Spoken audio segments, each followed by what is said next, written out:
conectado. Este es el primer webinar de la semana sobre cambio climático, derechos humanos y agronegocios de gran escala en la Amazonía peruana. Les adelanto que este webinar se va a desarrollar en español, pero tenemos una traducción simultánea al inglés. Entonces, para los que están conectados por Zoom, los invito a darle clic al botón en donde está escrito interpretación y seleccionar el idioma en el cual quieren escuchar la conferencia, en español o en inglés, para poder escuchar la traducción. Y mismo si solo lo escuchan en español y ya lo están escuchando, les pedimos que puedan darle clic a interpretación y poner español, porque esto facilita la traducción, tener como una clasificación de los participantes entre estos dos idiomas.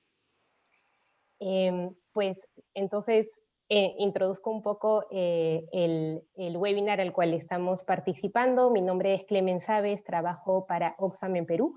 Soy oficial del proyecto Protegiendo la Amazonía y estamos muy felices que estén conectados a este conversatorio en el cual estaremos presentando el nuevo estudio de Oxfam realizado por Ani Escobedo, aquí presente, llamado Agronegocios y Crisis Climática, en el cual se analiza la relación entre la instalación de monocultivos de gran escala en 4 regiones amazónicas del país y sus consecuencias en términos de pérdida de carbono y de emisiones de gases a efecto invernadero. Desde Oxfam, desde el 2016, buscamos promover el debate sobre los impactos de la expansión indiscriminada de agronegocios a gran escala, principalmente relacionados a palma aceitera, y sus consecuencias tanto en derechos humanos y territoriales de comunidades afectadas por estos agronegocios, así como en términos de derechos ambientales. Con este estudio queríamos crear nuevas evidencias y data dura que logre cuantificar la relación entre la creación de estas plantaciones y la pérdida en almacenamiento de carbono. Era una manera y es una manera de poder hablar de esta problemática a la luz de los debates sobre la crisis climática. Sabemos que desde hace poco el gobierno peruano ha decidido fortalecer su ambición climática, elevando del 30 al 40% la meta de reducción de gases a efecto invernadero de aquí al 2030. Así que esperamos que con este estudio contribuya a reforzar el debate en torno a la actividad agrícola, la deforestación en Amazonía y la emisión de gases a efecto invernadero. Una de las ambiciones que teníamos con este estudio era poder crear nuevas evidencias y nueva data que hasta ahora no existía sobre la relación directa entre la creación de plantaciones de palma aceitera. Estudiamos también un caso de cacao y la pérdida en términos de capacidades de almacenamiento de carbono. Esto es lo que les vamos a presentar hoy día y tenemos el gusto de tener un panel de grandes profesionales con nosotros. Estará participando y presentando los resultados de la publicación Ani Escobedo y tenemos también a tres comentaristas, a Milagro Sandoval del Ministerio del Ambiente, al doctor Eduardo Calvo del Grupo Intergubernamental de Expertos sobre el Cambio Climático, o IPCC para sus siglas en inglés, y a Richard Odiana, que es docente de Derecho en la Pontificia Universidad Católica del Perú. Para empezar con la presentación de Ani Escobedo, Ani es bióloga y especializada en la Amazonía peruana. Sus temas de investigación se centran en iniciativas de conservación y de manejo de la biodiversidad en áreas naturales protegidas y en comunidades indígenas, y es la que ha venido realizando este estudio y que nos va a presentar ahora sus principales conclusiones. Les digo también que, y lo pueden ver en el chat ahora, que hay el link para poder descargar este estudio. Este webinar se va a realizar en 3 tiempos. Tendremos primero la presentación de los resultados del estudio con Ani Escobedo, después tendremos una ronda de comentarios con Eduardo Calvo, Milagro Sandoval y Richard Odiana, y terminaremos con una fase de preguntas del público que podrán escribir directamente en el chat o también en el chat de Facebook para los que están participando por ahí también. Ani Escobedo nos hace el agrado de estar conectada desde Iquitos. Sabemos que, y ya nos ha avisado que a veces la conexión puede fallar, entonces esperemos que no sea el caso y que la presentación se pueda desarrollar sin ningún problema. Sabemos cómo son las lluvias y cómo pueden afectar la conexión. Entonces, sin más, dejo la palabra a Ani y seguiremos después con la ronda de comentarios. Muchas gracias. Muchas gracias, Clemens. Entonces voy a compartir mi pantalla para presentar.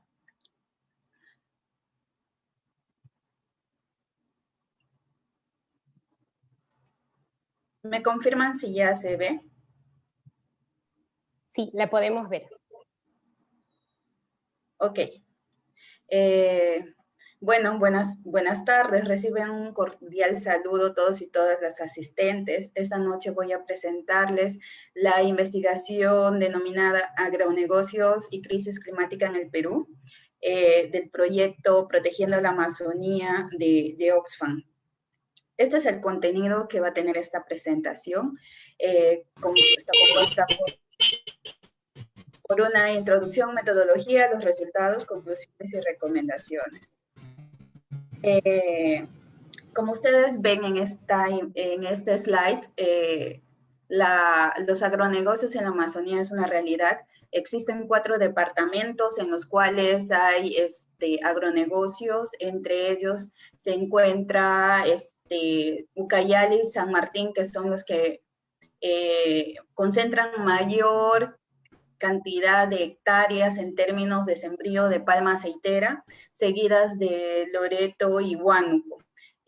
Según diversos estudios, como se observa, por ejemplo, MAP y Danmer 2017, reportaron que sumaban un total de 87,000 hectáreas, mientras que SPDE en el 2019, 88,000, y información que nos brindó el Minagri, indicaban, por ejemplo, que hay más de 100,000 hectáreas de palma aceitera instaladas. Adicionalmente, si vemos las cronologías, en Loreto se observa que el cultivo de palma aparece durante el 2011, haciéndose un poco más estable, y en Huánuco, a partir del 2013, en Huánuco se observa la promoción de palma de aceite por parte de Vida. Y desde el 2012 hay plantaciones de cacao, lamentablemente, en Loreto, con 2,700 hectáreas. Los impactos. Es importante señalar de que tener palma aceitera en una zona tan biodiversa causa grandes impactos en la biodiversidad, en los servicios ambientales y también, ¿por qué no ver desde el punto de vista de conflictos sociales? Como ustedes pueden observar, por ejemplo, con la implementación de la palma de aceitera en Palmas de Huallaga, en San Martín, el APU de la comunidad indicaba de que cuando se cortan los árboles había podredumbre, había animales huyendo, ahuyentándose de la zona, mortandad. Entonces no solamente estamos hablando de que hay una deforestación y se pierde bosque, sino que ese bosque está lleno de vida. Es un bosque que conserva monos, aves, que son los grandes dispersores de frutos en este bosque amazónico, y es el que mantiene la funcionalidad de estos bosques. A su vez, estos bosques brindan esos servicios ecosistémicos a la población. Como ustedes ven, indican de que para los pobladores locales el bosque es la bodega, es la farmacia, es el mercado. Cuando necesitan dinero hacen el aprovechamiento y luego lo venden. Pero ¿qué pasa cuando vendes ese terreno? Recibes dinero y luego las personas que venden su terreno van a las ciudades, gastan el dinero y de ahí comienza un problema social. Y finalizamos con el tema por ejemplo, MAP reporta la pérdida de carbono por deforestación. Entonces, es un círculo vicioso que solamente genera pérdidas. En ese sentido, como les indiqué, hay diversos impactos ambientales y sociales en términos de estos agronegocios. Sin embargo, en este estudio nos centramos en uno pequeñito que consistió en estimar la pérdida y almacenamiento de carbono como resultado de la implementación de proyectos de agronegocios en la Amazonía, en este caso palma aceitera y cacao, durante los últimos 20 años. Es importante mencionar que los resultados que vamos a presentar aquí evidencian de forma conservadora cómo se manifiesta este impacto en términos de carbono. Ahora pasamos a la metodología. Dentro de la metodología en este estudio nosotros hicimos una recolección de información disponible, oficial y disponible, sobre las áreas con palma aceitera y cacao.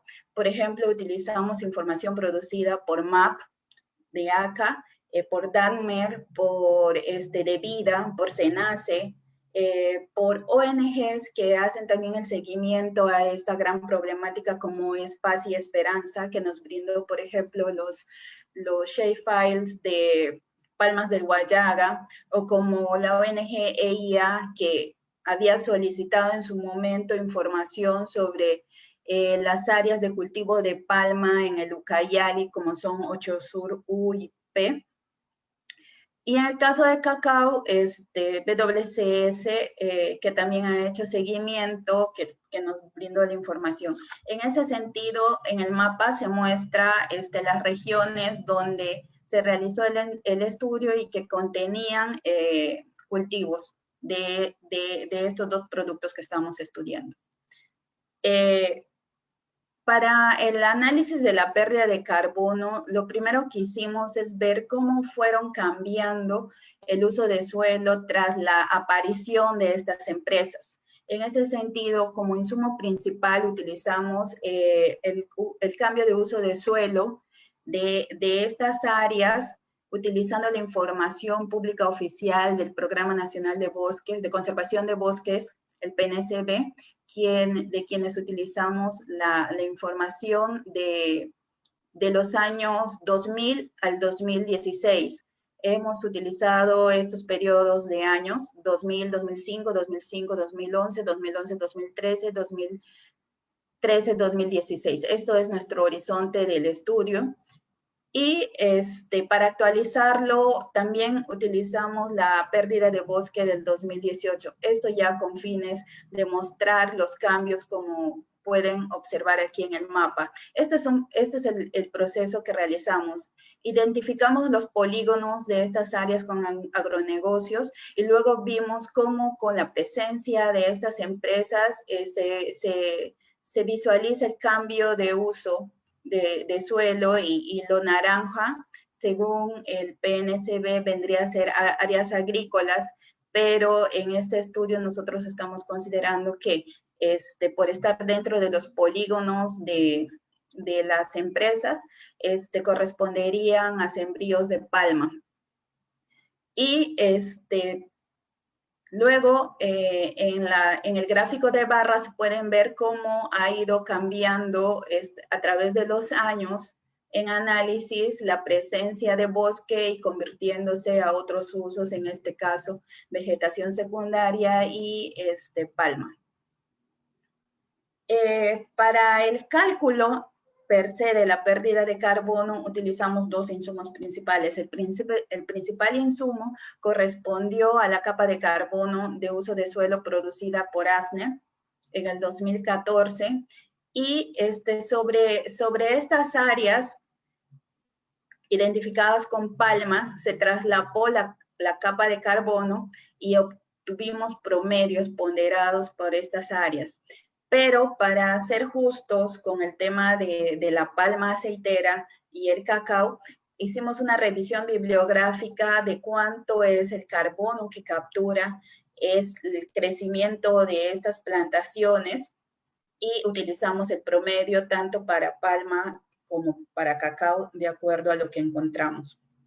Entonces, la metodología de la pérdida de carbono se ve reflejada en este gráfico de Global Forest Watch, y que indica que los bosques amazónicos absorben gran cantidad de carbono y lo almacenan, pero cuando este bosque es perdido, hay una gran liberación de carbono. No obstante, el flujo sigue y que las nuevas plantaciones, en este caso serían cacao o palma aceitera, entonces comienzan a capturar también carbono por el mismo hecho de crecimiento. Entonces, dentro del análisis, lo que hicimos es cuantificar la conversión del uso de suelo, cuánto de bosque se perdió y se convirtió a plantaciones de palma u otros usos como bosque secundario, suelos desnudos, áreas artificiales, dependiendo del área. Y luego, estos cambios de uso de suelo se multiplicó por el promedio ponderado que indicamos anteriormente de la cantidad de carbono que almacena el bosque secundario o el cacao al crecer. Entonces, de esta manera se estimó el carbono. Entonces, finalmente hacemos una suma y resta de manera muy sencilla, en el cual indicamos que hay bosque que ha cambiado y cuánto representa esa cantidad de bosque en términos de carbono, y ese cambio cuánto representa en términos de carbono. Por ejemplo, ese bosque que tenía 718,000 toneladas métricas de carbono, al ser arrasada, se convirtieron a otros usos de suelo y se comenzó a almacenar solo 203,000 toneladas métricas de carbono, y el resto se perdió, 514,000 toneladas de carbono aproximadamente. ¿Qué quiere decir eso? Que de la pérdida del carbono almacenado en el bosque, que venía a ser el 100%, lo que se recuperó apenas fue el 28%, y lo que se perdió totalmente, se liberó al ambiente, fue el 72%. Más o menos esta es la lógica que seguimos dentro del análisis. Como resultados, les presento en términos de palma aceitera lo siguiente. El análisis para la gran escala indica plantaciones mayores a 50 hectáreas. Esta categorización que se muestra aquí lo tomamos de MAP, de un reporte de MAP del 2016. Solo se analizaron 5 casos emblemáticos. En la palma aceitera se analizaron 4, palmas del Shanusi y palmas del Oriente para Loreto, 8 Sur U y 8 Sur P para Ucayali, y palmas del Huallaga en San Martín. Y un caso de cacao de la empresa Cacao del Perú Norte, ahora Tamshizap en Loreto. Entonces, para comenzar en términos de la palma, el mapa refleja las áreas con palma actualmente en Loreto. Y tenemos 2 empresas que están activas. Esta es la del grupo Palmas, que es la empresa Industrias del Shanusi y Palmas del Oriente. Estas están desarrolladas aquí en la parte sur de Loreto. También hay empresas que presentaron una propuesta, un proyecto al Minagri. En este caso se encuentran suspendidos porque se demostró de que si se instalarían estas empresas, ocasionarían la pérdida de bosques primarios, porque esta zona todavía conserva gran cantidad de bosques. Un ejemplo de estos es el proyecto agroindustrial Palmas Aceitera de Santa Catalina y palma aceitera de Tierra Blanca, igual en la parte sur de Loreto, y que gracias a una medida cautelar interpuesta por la Sociedad Peruana de Ecodesarrollo, se pudo paralizar estas propuestas en el 2013. Perdón, en el 2013.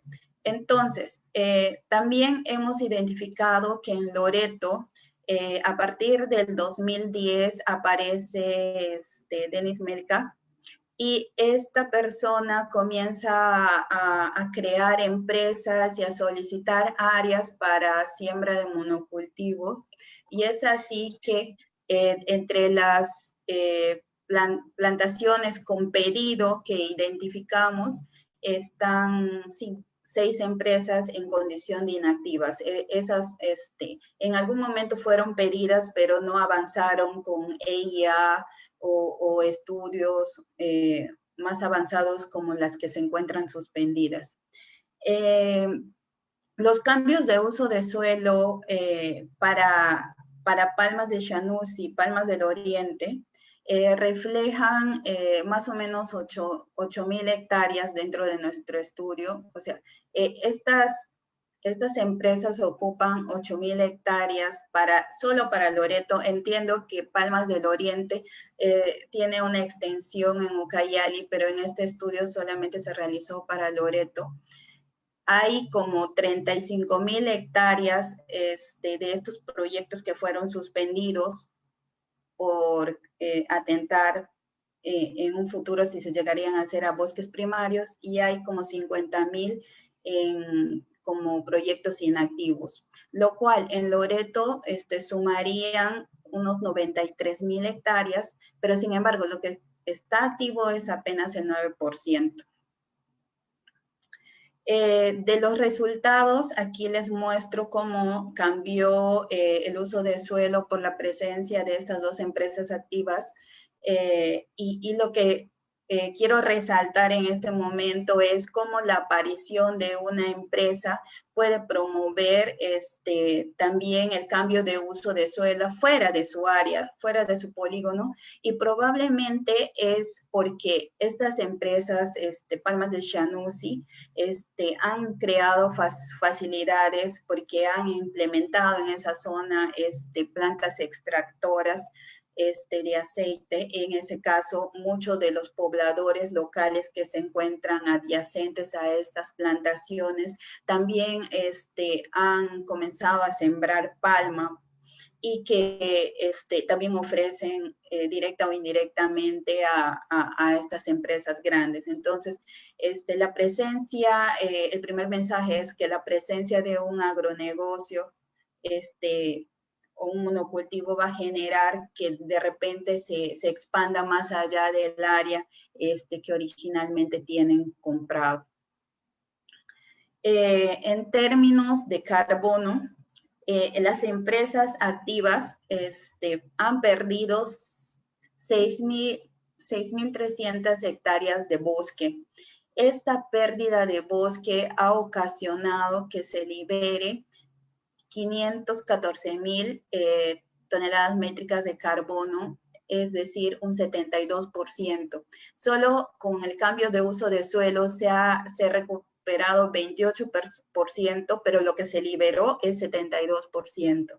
En términos de los proyectos suspendidos, como fueron suspendidos, pero sí han habido cambios de uso de suelo durante estos 16 años de periodo de análisis, solo se ha perdido 157 hectáreas, y que esto representó una liberación de carbono, una pérdida neta de carbono del 61%. Y los proyectos inactivos, estos proyectos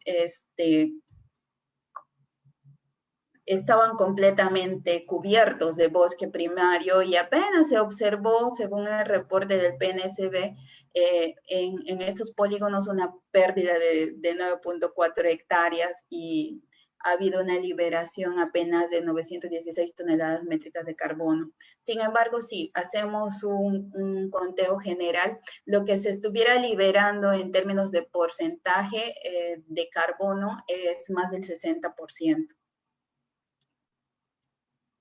En Ucayali tenemos diferentes tipos de empresas, empresas asociativas y empresas privadas. Aquí, por ejemplo, se puede observar 5 empresas asociativas, como la Asociación Central de Palma de Campo Verde, o empresas privadas como es Sempalma, y aquí incluimos a nuestro caso emblemático, que es Ochosur P y Ochosur U.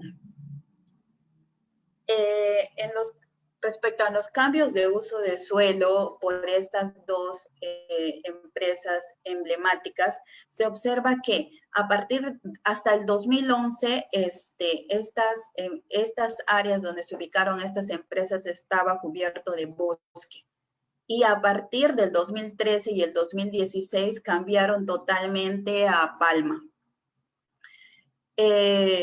La presencia de la gran escala en el Ucayali sumó áreas de 31.710 hectáreas, donde más de 12.000 corresponden a Ochosur. Es importante indicar de que la presencia de Ochosur también fue promovida por el grupo Melca y incluyó procesos no solo de destrucción de bosques primarios, sino irregularidades en la tenencia de tierra, violaciones de derechos humanos, como lo reporta Alianza Sarcana. Y Proética indica cómo sucedieron diversas irregularidades para obtener estas áreas donde estas empresas se empalmaron, y procedió por medio de compra directa a particulares como 3.000 hectáreas, compra al Estado como 4.700 hectáreas y compra a una asociación de agricultores 5.000 hectáreas. Entonces ahí se refleja cómo estas grandes empresas también ha generado un acaparamiento de tierras y probablemente un conflicto social en estas áreas.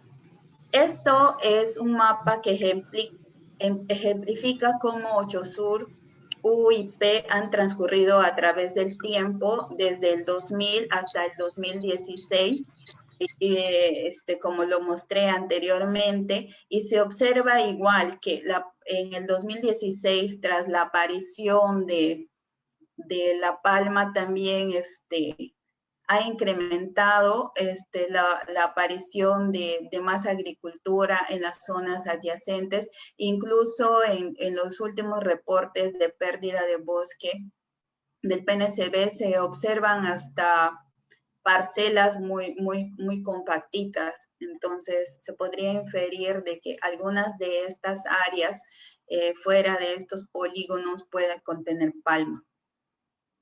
En términos de carbono, la gran escala, no teníamos, a diferencia de Ochosur, no teníamos los polígonos para poder cuantificar bien a qué empresa corresponde esta deforestación, pero durante los 16 años se ha perdido 6.427 hectáreas de bosque, lo cual ha permitido liberar una pérdida neta de 68% de carbono. Para Ochosur U, se ha perdido 4.836 hectáreas de bosque, lo cual generó una pérdida neta del 69% de carbono que contenían estos bosques. Y para Ochosur P, 5.921 hectáreas, y generó igual la pérdida del 69% de carbono. Igual que en el caso loretano, más del 60% de carbono se ha liberado. Para San Martín, estas son las áreas donde... Ani, solo para decirte que te quedan 8 minutos de presentación. Ok, para el caso de San Martín, estas son las Las áreas donde se concentran, tenemos, por ejemplo, igual empresas asociativas y empresas privadas, en este caso Palmas del Oriente, Palmas del Espino y Palmas de Guayaga. Este último representa nuestro caso emblemático. Dentro de la gran escala, en el lugar donde se emplazan Palmas del Espino, por ejemplo, se demuestra de que eran áreas donde habían usos agrícolas anteriores, a diferencia de las dos primeras regiones, y que a pesar de que había un poquito de bosque, el patrón dominante o el uso de suelo dominante fue la agricultura. En el caso de Palmas de Guayaga, aquí es un caso particular, es nuevo, sí estuvo compuesto de bosque y que poco a poco se viene plantando palma. Palmas de Guayaga es un tema sensible y nuevo porque no solamente han comprado varios predios, sino que incluso se ha llegado a penetrar un área de conservación municipal en esta zona.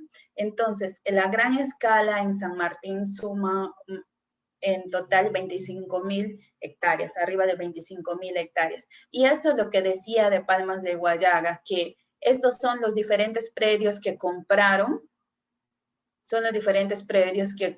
y hasta la fecha del análisis, pues, aparecía que había poco bosque y poca deforestación. Sin embargo, en el 2017 y 18, el PNCB refleja mayores áreas de deforestación.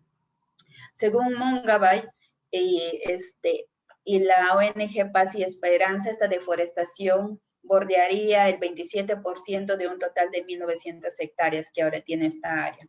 Entonces, en San Martín, la gran escala ha perdido 3.430 hectáreas de bosque, lo que refleja una pérdida neta de carbono del 55%, y Palmas de Guayaga apenas 438, pero es lo que les manifiesto. Dentro de nuestro, cuando se realizó el análisis hasta el 2016, se observaba que había pérdida de bosque bien mínima, pero sin embargo, si vemos el 2017 y el 2018, la pérdida de bosque es mucho mayor. En este caso, la liberación de carbono es arriba del 50%.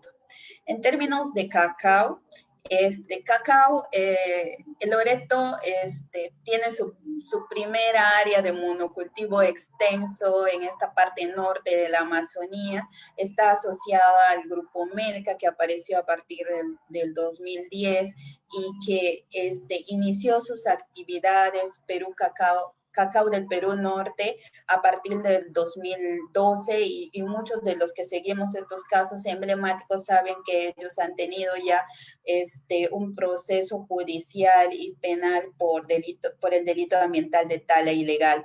Como se observa en el cambio de uso de Tamshi, se observa que hasta el 2011 esta área estaba compuesto de bosque y que a partir del 2013 se comienza a observar agricultura y en este caso asociado a siembras de cacao. El cambio de uso de suelo indica de que más de 2.000 hectáreas de bosques primarios se habían perdido y que ha generado una emisión del 33% de carbono. Aquí aparentemente se observa de que la empresa, a pesar de que se muestra un polígono, la pérdida de carbono no es mucha, pero les recuerdo que nuestro horizonte de análisis es el 2016. Entre los resultados finales, lo más importante que aquí quiero resaltar es que en este estudio se refleja que actualmente en las regiones hay 89,000 hectáreas de palma aceitera. Estas 89,000 hectáreas han generado y tras el estudio de estos 4 casos emblemáticos han generado la pérdida de 17,488 hectáreas de bosques primarios que en términos de equivalencia reflejan el área del distrito de Cieneguilla. En términos de que si se hicieran en Loreto, es estos proyectos inactivos y suspendidos se lograran hacer algunos, se pondría en riesgo más de 85.000 hectáreas de bosque. Y en términos de carbono, la pérdida de carbono en estas 4 regiones reflejan la pérdida de 2.85 teragramos de carbono, que es equivalente a, a lo que conserva la zona reservada Nieva, que por cierto espera terminar su categorización. Y en términos de emisiones de carbono, esto reflejaría el consumo de 1.200.000, más de 1 millón de casas de consumo energético de los hogares durante un año. En términos de la palma aceitera, si se llegan a hacer estas áreas de proyectos suspendidos y inactivos, generarían la pérdida de 9.7 teragramos de carbono, que es más o menos equivalente a lo que se conserva en la Reserva Comunal Tutantaín. Y en términos de emisiones de carbono, es más de 4 millones de hogares durante un año.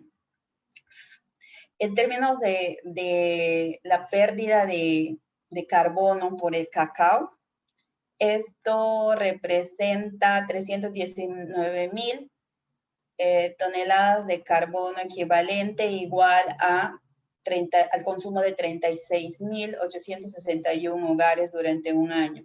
Y finalmente, las conclusiones y recomendaciones más importantes son de que hay 89.000 hectáreas de cultivo de palma aceitera, 85.000 pedidos o proyectos que están suspendidos e inactivos en Loreto, y es una gran amenaza, que más de 17.000 hectáreas de bosque se han perdido por estos agronegocios que hemos presentado como casos emblemáticos, que más del 90% de la pérdida de carbono ha sido producido por Ucayali y Loreto, y que en términos de cacao se ha perdido más de 2.000 hectáreas de bosque.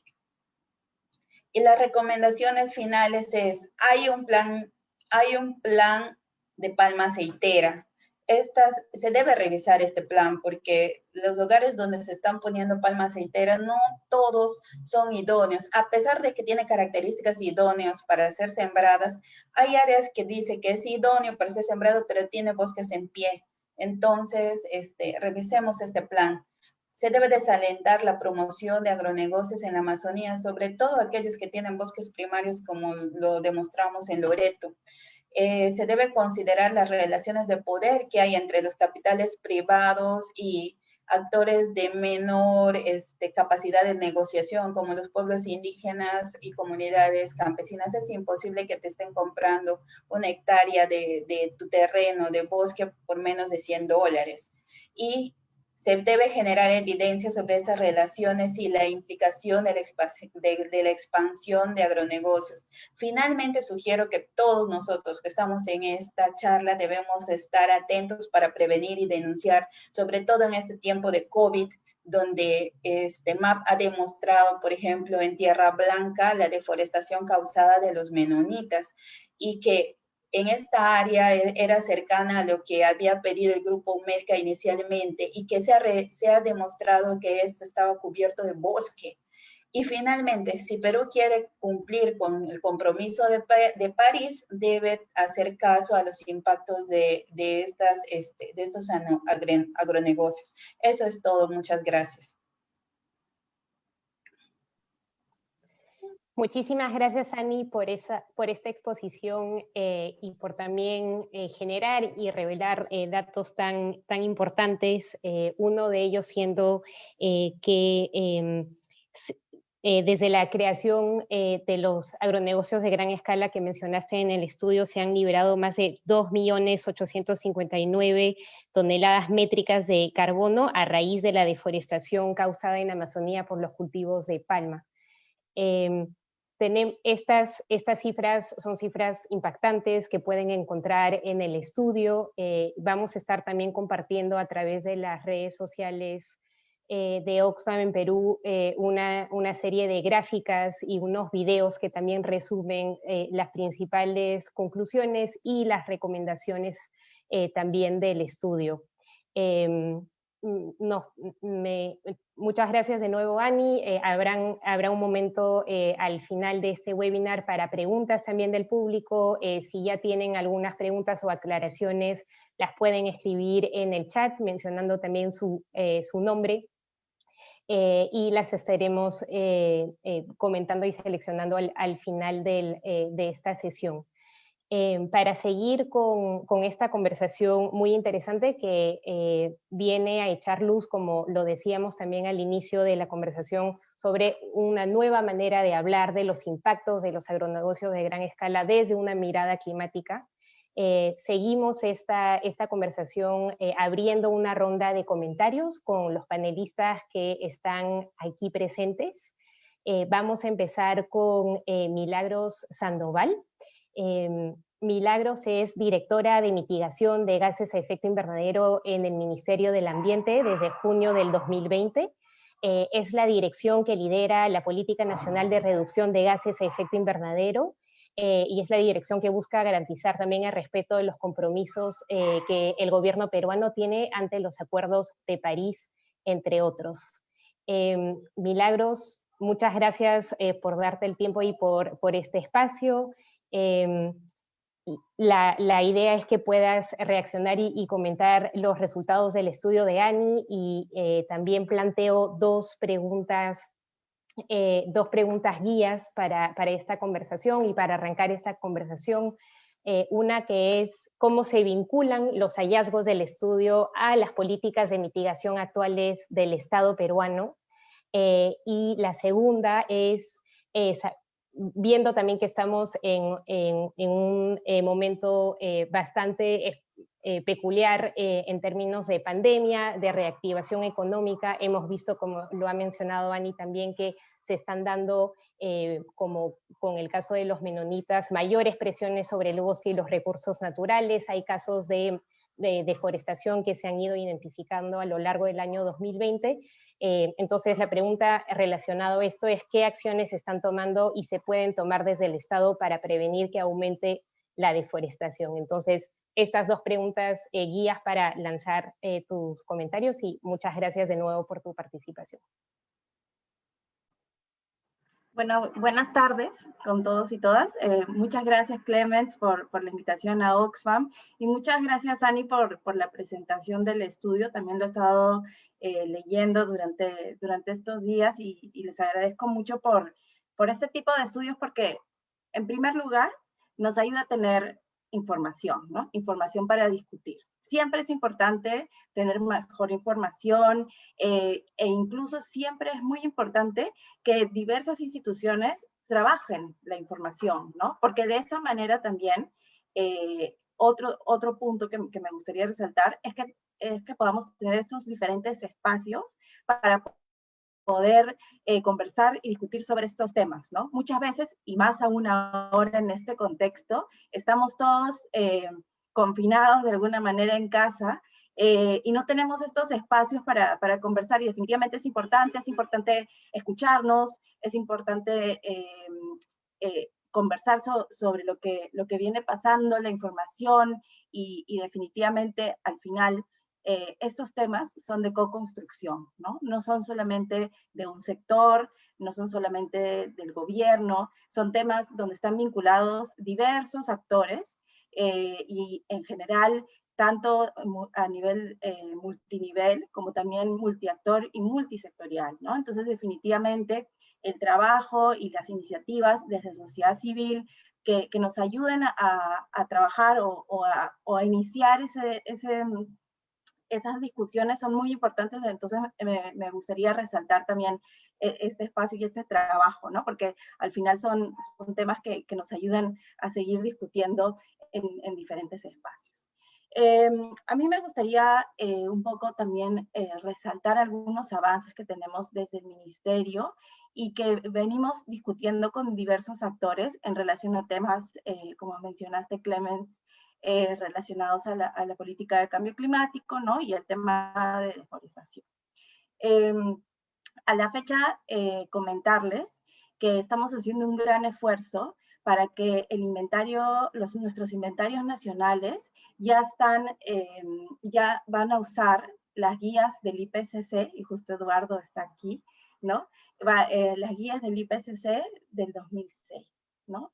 Y eso es súper importante porque estábamos usando unas guías de 1994 y eso es un esfuerzo súper importante que estamos haciendo como país, ¿no? No vamos a decir como gobierno, sino como país, porque es importante resaltar que eso que ayuda a fortalecer las capacidades de las diversas personas que en algún momento pueden estar al gobierno, pero también de otros actores, incluidos sociedad civil y academia, que aportan en esos procesos, ¿no? Y entonces eso es muy importante y eso nos está ayudando a pasar de información de Tier 1 a Tier 2, ¿no? Y eso es definitivamente un esfuerzo importante y esperamos seguir avanzando en esos esfuerzos. Entonces, el inventario del 2016, que esperamos sacar en este primer trimestre del año, estaría con esa información de Tier 2. Con las guías, y eso es un avance, ¿no? ¿Por qué? Porque todos los sectores que reportamos tienen que estar con ese nivel de información. Lo otro que quería resaltar es que venimos también trabajando en la actualización de nuestro nivel de referencia, ¿no? El nivel de referencia de deforestación, que es una de las 5 actividades de la reducción de emisiones por deforestación y degradación, que está vinculado a los acuerdos que se han adoptado bajo la Convención Marco de las Naciones Unidas para el Cambio Climático, en especial lo relacionado a el marco de Varsovia para RED+, ¿no? Entonces venimos trabajando en esa actualización que esperamos completar este mes entrante, enviar el nivel de referencia a la convención y pasar por el proceso de revisión de los expertos de la convención durante este año, ¿no? ¿Por qué es importante el nivel de referencia? Porque nos ayuda a analizar a través de una metodología específica, ¿no? Nos ayuda a analizar cuál es la deforestación que tiene el país, ¿no? Durante los últimos años. Y eso nos ayuda en general, ¿por qué es importante? Porque nos ayuda a medir el impacto de las políticas y de las medidas en general que a nivel de los territorios, ¿no? Y eso es importante también porque lo que estamos tratando de hacer es un proceso de co-construcción también en conjunto con la información que tiene el Inventario Nacional Forestal y de Fauna Silvestre y también la información que tiene el Programa Nacional de Conservación de Bosques. Entonces, eso nos ayuda a ir construyendo y a ir trabajando en conjunto con diversos sectores, pero también muy de la mano con la academia, con la sociedad civil, con diversas organizaciones que están trabajando en esos temas y que tienen información que nutre a ese nivel de referencia. Entonces eso es importante también mencionarlo porque nos ayuda a trabajar y a poder tener mejor información, ¿no? Con mejor información podemos hacer mejores políticas públicas y podemos monitorear también los avances del trabajo que se puede ir haciendo a nivel de país. El nivel de referencia que vamos a enviar es de Amazonía, ¿no? De lo que es la Amazonía peruana, y durante este año trabajaremos en paralelo para incluir también lo que es sierra y costa, porque siempre también tenemos que recordar que el Perú tiene bosques también en las sierras, no, los bosques andinos y los bosques secos, que también son muy importantes y de la cual mucha gente depende, ¿no? Y eso es importante también resaltarlo y es un esfuerzo que estamos haciendo en conjunto y en co-construcción con diversos actores. Y como mencionaste, Clemens, al inicio también de la presentación, o en general del evento, como país, ¿no? Hemos dado un paso adelante para poder hacer un compromiso hacia lo que es los compromisos nacionales, las NDCs, ¿no? Y nos hemos propuesto un paso más allá, que es de ya no ser 30% de reducción de emisiones en 2030, sino un 40%, ¿no? Y para eso, obviamente, necesitamos la acción y el trabajo conjunto de diversos actores, ¿no? Este trabajo y este esfuerzo de poner esta meta se ha hecho en el marco de la Comisión de Alto Nivel de Cambio Climático, ¿no? Que es una instancia a nivel institucional, una nueva institucionalidad que se creó con la Ley Marco de Cambio Climático y el reglamento, ¿no? Que es una comisión de alto nivel, donde los ministros hablan de estos temas relacionados de cambio climático. Esto normalmente no es algo que veamos en otros países de la región, y es importante entonces resaltar esto. ¿Por qué? Porque en este espacio vamos a poder discutir estos temas, ¿no? Cómo a través de diferentes medidas podemos llegar a cumplir con esa contribución nacional que nos estamos comprometiendo, ¿no? Y eso es importante porque en muchos casos eso nos va a ayudar a poder trabajar de manera coordinada y con los diferentes sectores, que en el caso en el caso que nos reúne hoy, incluye al Ministerio de Agricultura, ¿no? Y también al CERFOR. Entonces, definitivamente, ese es un espacio de discusión de muy alto nivel, donde se ha tomado esa decisión y que definitivamente nos ayuda a poder trabajar de una manera más coordinada y poder fortalecer la institucionalidad, que definitivamente es como uno de los primeros pasos que necesitamos para poder abordar todos estos temas, ¿no? En relación a los motores de deforestación que han indicado, a mí me gustaría resaltar, entiendo que han sido palma y cacao, que si bien yo entiendo que el cacao puede ser un motor o un driver de deforestación en algunas zonas, ¿no? También sí me gustaría resaltar que el cacao también apoya al desarrollo sostenible en otras zonas del país, ¿no? Como es el caso en especial de los sistemas agroforestales que se están haciendo con cacao. Entonces, es importante también tener eso en cuenta porque hay muchos productores de cacao que están trabajando para que su cacao sea cero deforestación.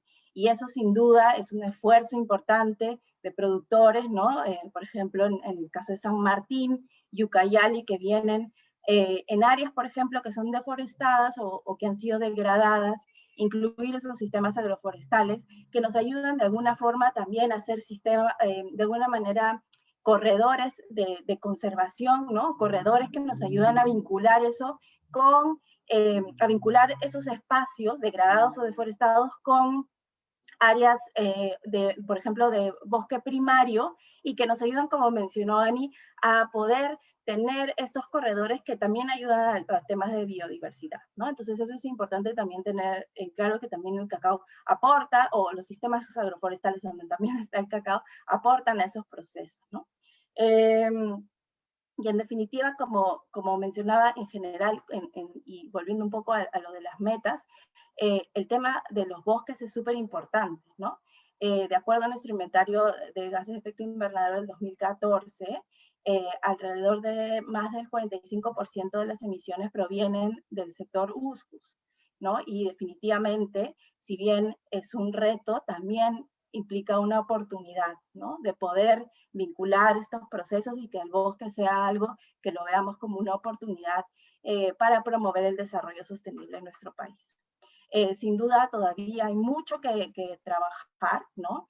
Y creo que en este espacio lo que estamos también tratando de hacer es tratar de tener mejor información, ¿no? Y la información es importante discutirla y conversarla, y que diversas organizaciones generen la información para poder promover este tipo de discusiones, ¿no? Y por último, la otra pregunta que me hiciste relacionada a este contexto en el que vivimos, el Ministerio ha estado trabajando conjuntamente con con el Ministerio de Agricultura, con el Midagri, para trabajar, y con otros sectores también, pero en específico con Midagri en este caso, para trabajar fichas o propuestas de actividades relacionadas que puedan aportar también en este contexto a abordar estos retos que tenemos relacionados a promover empleo, pero que todo sea de alguna manera climáticamente inteligente, ¿no? Que digamos que nos apoya el desarrollo sostenible y que también aborde los retos relacionados al cambio climático. Y dos fichas que hemos trabajado en conjunto, una está relacionada a los temas de restauración y reforestación, ¿no? Fortaleciendo esas medidas y los vínculos que podemos hacer también en vinculación con diferentes actores, y la otra está relacionada con el cacao sostenible, el cacao cero deforestación, en especial en el departamento de Ucayali, ¿no? Que como mencioné, hay mucho interés por parte de productores y que también tienen una cadena de valor, ¿no? Porque también es importante asegurar a los productores esa cadena de valor, que ese cacao, o puede ser el café o cualquier otro producto, pueda ser reconocido porque no deforesta, ¿no? O porque fortalece un espacio, ¿no? Y definitivamente eso tiene, digamos que otro valor en el mercado, y definitivamente eso es importante tenerlo en cuenta, ¿no? Entonces con eso quería terminar mi participación por el momento. Muchísimas gracias. Muchísimas gracias a ti, Milagros, y puntos muy importantes que también señalas, tanto en la construcción y la colaboración entre diferentes actores para producir mejores informaciones, y creo que efectivamente este espacio lo muestra también entre la academia, representantes del Estado, de la sociedad civil y también de la comunidad internacional de científicos con el doctor Eduardo Calvo.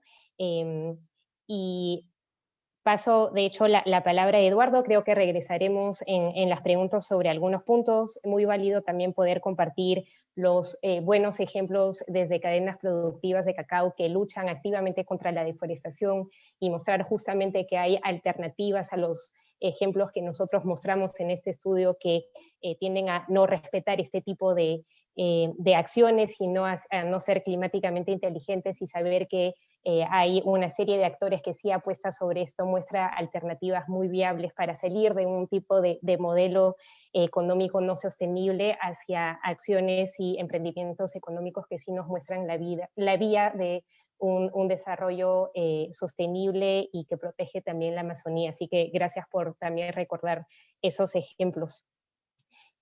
Seguimos la conversación con el doctor Eduardo Calvo.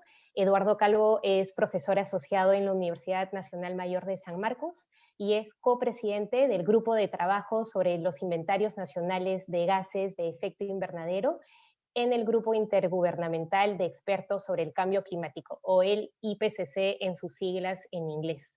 El IPCC es una institución científica de referencia mundial que ha recibido un premio Nobel en el 2007, que evalúa el estado de los conocimientos científicos, técnicos y socioeconómicos sobre el cambio climático.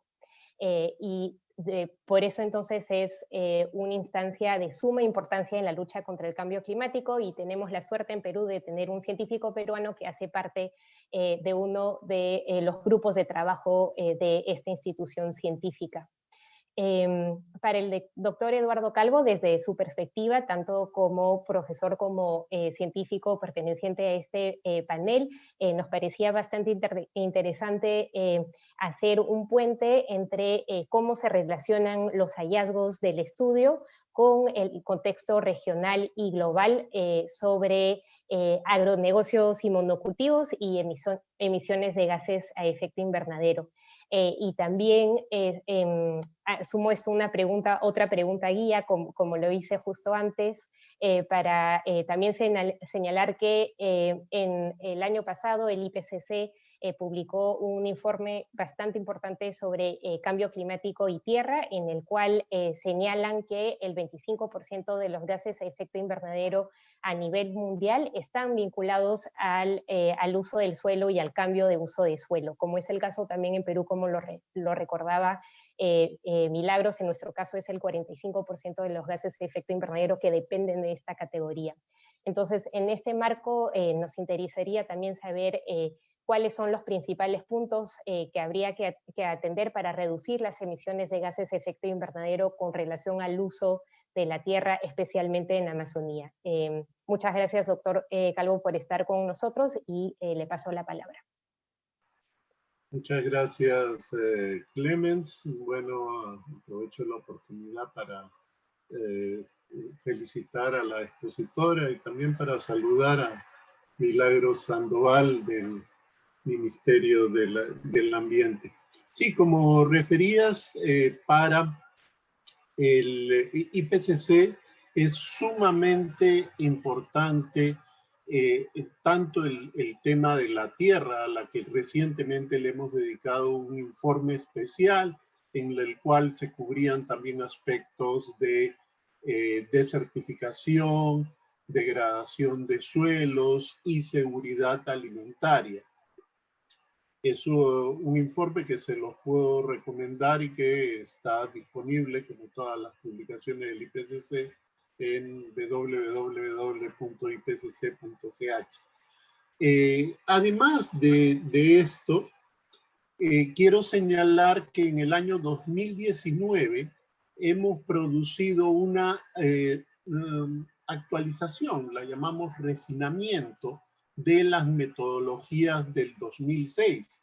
Y bueno, espero instar con esto a Milagros también a que le den en el Ministerio del Ambiente una mirada a esta nueva metodología del 2019 que ha, como digo, refinado muchos de los aspectos de la que se encuentra en el año 2006. Y también para alegría de los colegas del MINAM, les puedo dar una primicia, una noticia que recién se va a anunciar, que nuestro grupo de trabajo sobre inventarios está trabajando en una mejora del software para los inventarios del IPCC, que va a permitir que se pueda por completo hacer tanto métodos de nivel 2, Tier 2, como métodos de nivel 3 en las guías del 2006, que son las aprobadas para uso internacional, así como para todos los alcances relacionados a la representación de la tierra en el sector conocido como AFOLU, que cubre agricultura,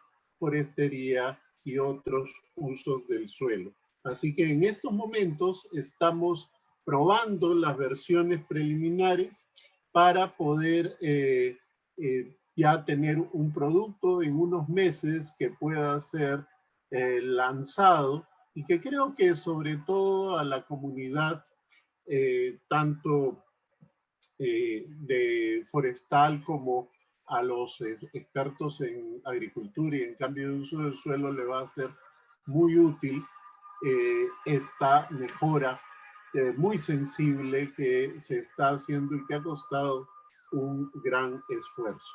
Bueno, pero más allá del tema IPCC, quisiera comenzar a mencionar acerca del tema que nos reúne hoy, que es el trabajo de Ani.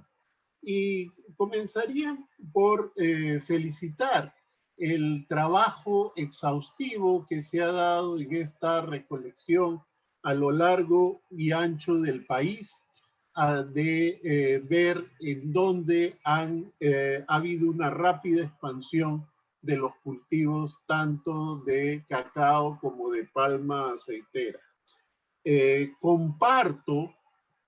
Comparto la visión que señaló también Milagros, que debemos recordar que el cacao es una planta nativa del Perú.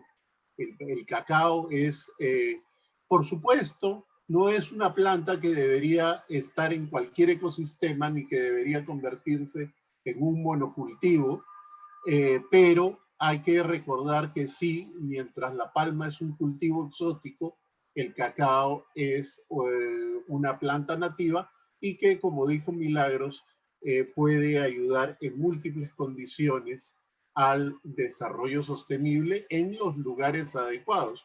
Y creo que Ani también compartirá la idea de que si hay lugares para el cacao, así como hay otros en los que quizás esté entrando en conflicto con la biodiversidad o con algunos otras condiciones que no son apropiadas para el desarrollo de este cultivo y menos en cuanto a ese tema. Una de las cosas que quiero precisar en cuanto al informe que he podido leer es que el informe está cubriendo uno solo de los reservorios, que es la biomasa sobre el suelo, porque hay varios reservorios de carbono en un bosque.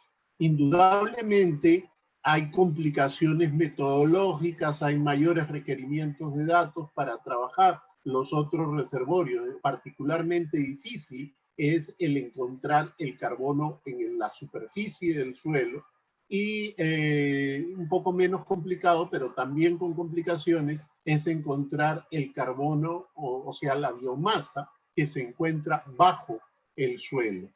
Entonces, ahí habrían aspectos que hay que recordar que estamos trabajando con uno de los reservorios. Por otro lado, bueno, se hace uso de la información, Ani, depende fuertemente del trabajo realizado por AFNER en 2014. Creo que de parte del BINAM han habido algunas actualizaciones más recientes. Milagros también nos mencionaba acerca del nivel de referencia forestal. Esto queda como algo que para futuras actualizaciones se podría tomar en consideración.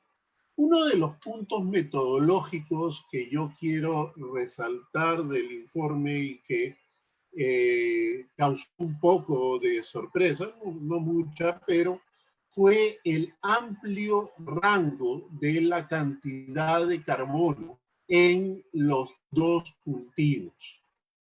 Y, por ejemplo, en cuanto a palma aceitera, los datos que ANI utiliza van desde 14.4 hasta 49.4 y opta por hacer uso de un promedio de 30.9 al promediar los diferentes valores.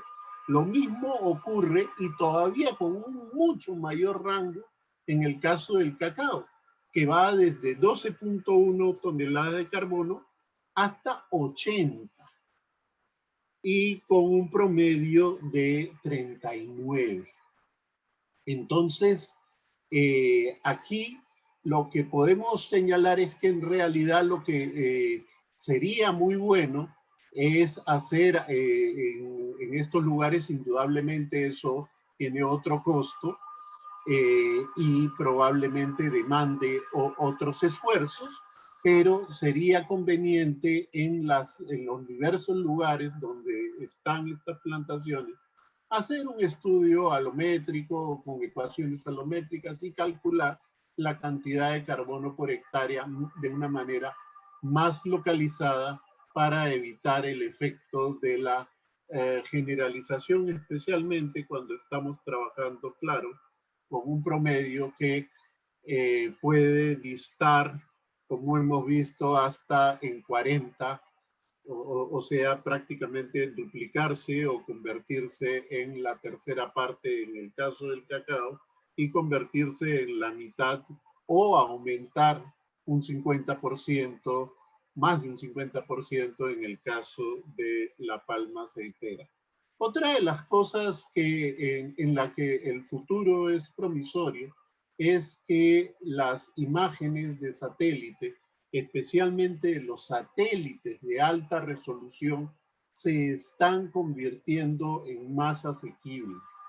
Y eso lo que nos va a permitir es que no tengamos una distancia tan grande como la que encontramos en este estudio. Indudablemente trabajar con imágenes de varios años atrás no nos está presentando lo que está ocurriendo, pero hoy día ya tenemos una serie de productos, de satélites de alta resolución, con resoluciones incluso submétricas que nos permiten elaborar hasta un catastro y eso es una recomendación no tanto para ANI, sino también para Milagros y para que las autoridades estatales puedan tener una imagen actualizada de cómo va cambiando y cómo se va produciendo la dinámica forestal. Hay que reconocer también que aunque en el informe se recuerda de que tenemos cerca de un cuarto de las emisiones provenientes del suelo, la agricultura, tenemos que señalar que en cuanto a los bosques, a nivel global, y pese a los problemas que han habido en los últimos años, especialmente en Brasil, la situación de los bosques a nivel global está mejorando. La deforestación señalado por la propia FAO, que es el organismo encargado de esto, se ha reducido a un nivel que equivale a toda la deforestación que ha habido en el Perú al año en todo el mundo. Estamos hablando de alrededor de unas 10 millones de hectáreas, lo cual no hace que el problema haya desaparecido, ni mucho menos, y que hay que mantenerse vigilante y activo, pero es una buena señal de que a nivel global hay mayor conciencia acerca de la importancia de preservar los bosques. Como digo, una reflexión que me marcó mucho en lo que dijo Ani, más allá de lo del informe, es que cuando nos recordaba que la gente está dispuesta a vender su tierra a menos de $100 la hectárea. Y eso significa que para ellos esos $100 de alguna manera son un buen negocio. Ojalá que encontramos maneras sostenibles y que le den valor a estas hectáreas del bosque para que las comunidades, para que las comunidades indígenas o incluso los colonos no se vean forzados a tener que vender sus hectáreas a precios irrisorios. Entonces, bueno, saludar nuevamente todo el esfuerzo que Ani puso en la elaboración del informe, felicitar a Oxfam por el apoyo que le ha brindado y espero que esta sea solo la primera de muchas iniciativas como esta que se sirvan para que cada vez conozcamos mejor nuestra realidad amazónica, recordando que la Amazonía se convierte cada año en una región habitada por cada vez más compatriotas. A diferencia de la pérdida de población en la sierra, lo que vemos es que tanto en la costa como en la Amazonía, la población intercensal en los censos de 2007 y de 2017 ha tenido un marcado crecimiento y estas personas necesitan maneras para poder lograr una vida económicamente digna al mismo tiempo que sin sacrificar sus recursos naturales y el futuro de su biodiversidad. Bueno, esto es en breve, hay muchas cosas que se quedan en el tintero, pero como siempre, el tiempo es tirano, así que creo que debemos continuar con el evento. Gracias.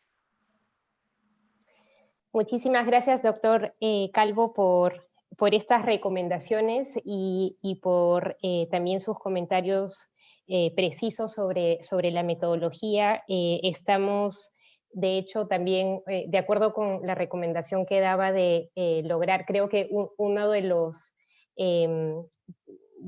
lo que aporta este estudio es que es un ladrillo más a la construcción de un conocimiento detallado sobre pérdida y captura de carbono asociados a la actividad agrícola, y que uno de los retos que conocemos y que vimos también es poder tener como información detallada a nivel más micro y más local, y esperamos que esto abra la oportunidad de seguir construyendo este conocimiento y que este ladrillo dé paso a nuevas investigaciones que sigan precisando este conocimiento para que sirva tanto a niveles de toma de decisión en el gobierno, pero también para que sea debatido en círculos científicos, y que sea también algo que la sociedad civil activa sobre los temas climáticos pueda apropiarse para mejorar el conocimiento sobre estas problemáticas. Gracias también por haber aportado su visión desde el IPCC y las informaciones que nos dio al inicio. Como sabemos, la creación de la información y de data dura es lo que permite que la lucha contra el cambio climático avance, y lo vemos cómo lo están haciendo a nivel del IPCC y cómo se hace a diferentes niveles en Perú también. Vamos a cerrar la ronda de comentarios con la participación de Richard Odiana. Richard es docente en la Universidad Católica y también en el Diplomado de Interculturalidad en la Universidad Ruiz de Montoya, y fue hasta hace poco el coordinador del proyecto de ambición climática del MOSIC. Es también un activista climático. Entonces, Richard va a compartir su visión desde la sociedad civil y dos preguntas guías para ti, Richard. Una que tiene que ver con cuáles son los principales avances y desafíos que afronta el Perú para revertir la tendencia de emisiones de gases de efecto invernadero desde tu perspectiva de activismo también, y cómo puede aportar la sociedad civil al proceso de mitigación y a los esfuerzos de mitigación de los gases de efecto invernadero en el Perú. Te dejo la palabra, cerramos con la intervención de Richard y después daremos paso a una ronda de preguntas desde el público. Muchas gracias. Gracias, Clemens, gracias a los amigos, las amigas de Oxfam, y gracias, Ani, por el estudio tan bueno que he podido revisar y que creo que nos va a dar mucha perspectiva y datos interesantes para esta lucha constante en la que estamos todos y todas involucrados, ¿no? Cuando me comprometí a este evento era coordinador del proyecto de ambición climática del MOSIC, del Movimiento Ciudadano Frente al Cambio Climático. Ya no estoy en dicha institución, pero todavía hablo como activista del MOSIC y como parte de la sociedad civil en general, ¿no? De haber participado en los últimos años, que fui coordinador de este proyecto en distintas reuniones y distintos foros y espacios para buscar aplacar este fenómeno que ya está tan presente entre nosotros, que es el cambio climático, ¿no? Que por más que haya pandemia, no podemos olvidar que ese fenómeno del cambio climático todavía está muy presente y que sus efectos ya lo vemos en múltiples sitios, afectando a múltiples personas, ¿no? Yo creo, en primer lugar, que lo que hay que hacer es aprovechar esta data y seguir realizando una incidencia potente, ¿no? Y seguir realizando una incidencia potente a nivel técnico, pero también a nivel político. Yo creo que hay que mantener esto como una lucha política, porque estamos hablando no solo de un fenómeno aislado, natural, como el cambio climático, sino estamos hablando de un fenómeno producto de una serie de políticas públicas, de una serie de decisiones y de indecisiones que se toman en las más altas esferas del gobierno, administrados por personas que cada 5 años, como ahorita, hacen campañas para ser elegidos y que se venden como el mejor producto del mundo y que al final sabemos que no necesariamente es cierto, ¿no? Realizamos este conversatorio en medio de una pandemia que lamentablemente sigue dejando pérdidas de vida y de salud y un montón de pérdidas económicas y de otro tipo, viendo cómo un gobierno actualmente, el ejecutivo presidido por el señor Sagasti, no toma todavía las decisiones correspondientes para poder frenar las consecuencias terribles de esta segunda ola del COVID-19, y lo mismo va a pasar si tenemos gobiernos que no toman las medidas suficientes para frenar el cambio climático, y lamentablemente no se avisoran gobiernos o administraciones en el Perú y en el mundo en realidad que puedan tomar decisiones contundentes contra este tema, ¿no? Cuando me preguntan cómo es el avance del cambio climático en el Perú a nivel legislativo, a nivel técnico, yo digo que muy bien, ¿no? Tenemos una ley de cambio climático, el 2018, tenemos un reglamento del 2019 de esta ley, un reglamento que además fue sometido a consulta previa con las 7 organizaciones indígenas del Perú, ¿no? Tenemos una NDC más ambiciosa, como ya señalaba Milagro el año pasado, el presidente Sagasti aumentó la NDC del Perú a 40% de reducción de los gases de efecto invernadero. Técnicamente estamos avanzando muy bien. Pero ¿qué falta? Faltan 2 cosas, la práctica y la voluntad política. En la práctica, ¿a qué nos referimos? A que no solo es necesario el tema legislativo, el tema de compromisos internacionales, sino tienes que demostrar cómo vas a concretar todos estos compromisos, ¿no? Acá los abogados sabemos esto de sobra. De nada sirve tener una norma bien hecha, como en el Perú, que se tiene más de 30.000 leyes, o miles de reglamentos ahí bien elaborados, si es que al final no tienes las herramientas para posicionar esos temas, para concretar esos temas, ¿no? De nada sirve tener una ley o un reglamento de cambio climático si todavía el presupuesto nacional destinado al tema ambiental es ínfimo. No es irrisorio comparado con otros temas como, por ejemplo, ya ni siquiera para hablar de salud, que sí es urgente, con otros temas o campos como transporte y comunicaciones, ¿no? En el Perú se destina más plata a construir carreteras y puentes que a salvar el planeta Tierra, y un país que, si bien es cierto no emite tantas emisiones de gases de efecto invernadero, sí es altamente susceptible, ¿no? Como es el Perú, el segundo país con más cantidad de Amazonía, ¿no? El país con aproximadamente 13% de glaciares tropicales, etcétera, etcétera, ¿no? Entonces, creo que necesitamos tomar medidas concretas para poder pasar de la propuesta y la norma en papel, como se dice, a la acción concreta, ¿no? Con presupuestos, con plazos determinados. En ese sentido, me parece ideal lo que está haciendo el Ministerio del Ambiente, que ahorita actualmente está preparando una serie de planes y estrategias para contrarrestar el cambio climático, así como la CNDC, está el plan de adaptación, está también la Estrategia Nacional de Carbono y Neutralidad del 2050, entonces son cosas que creo que nos pueden enrumbar a eso. Ojalá que el siguiente gobierno que entra ahorita, el 28 de julio de este año, tenga esa línea, porque si entra un ejecutivo que no considera el cambio climático entre sus prioridades, todo lo que estamos hablando caerá en saco roto, ¿no? Y lamentablemente, por lo que se ve, salvo uno que otro candidato, no hay propuestas sobre cambio climático porque sencillamente es un tema que no les interesa a los gobernantes, y no les interesa a los gobernantes porque tampoco es prioridad de los gobernados, del electorado, y tampoco es prioridad evidentemente de gran parte de sociedad civil, ¿no? No una sociedad civil representada, por ejemplo, por gremios empresariales donde se superpone el mercado y reducir las pérdidas a las vidas humanas, por ejemplo, donde estamos hablando de que más que no se rompa la cadena de pagos, como se dice, que de salvar gente, que ya estamos aproximadamente en los 160 muertos diarios otra vez, ¿no? Entonces, vivimos en un estado totalmente mercantilizado que sigue superponiendo, ¿no?, el valor del mercado al valor de la vida humana. Y cada vez que hay una medida que no se toma sobre cambio climático contra el cambio climático, se superponen actividades económicas sobre personas. Y esta lógica, que es legal, que es social, que es hasta filosófica, podrían decir, se transporta también a las regiones donde imperan los monocultivos o estos cultivos como la palma aceitera, ¿no? Estas regiones que bien están en el estudio como Ucayali, San Martín, Loreto, donde está proliferando este tipo de cultivos, impera una lógica, ¿no?, de extraer la mayor cantidad de ganancia justamente de las actividades que se tienen. Claro, porque por un lado tú no puedes tampoco juzgar a las personas, muchas veces son personas que viven, a diferencia de nosotros, tal vez que estamos en este seminario, en este webinar, sin condiciones óptimas de salud para empezar, en este año justamente de pandemia, o de conectividad, sin internet, sin alguna línea telefónica, sin caminos, ¿no?, sin postas. Entonces es necesario entregar una posibilidad de trabajo a estos sectores que no tienen a veces que recurrir a esto, ¿no? Es o morir en la pobreza o dedicarnos a los monocultivos, o allí, ya no tan lejano como en otros años, la posibilidad de la droga, que está avanzando lamentablemente cada vez más en regiones de la Amazonía, como Ucayali o como Amazonas, por ejemplo. Entonces eso también es otro problema, ¿no? Eso ya es abiertamente ilegal y con tintes mafiosos, como es el cultivo y la comercialización de droga en territorio amazónico, en territorio de nuestros pueblos indígenas y originarios, ¿no?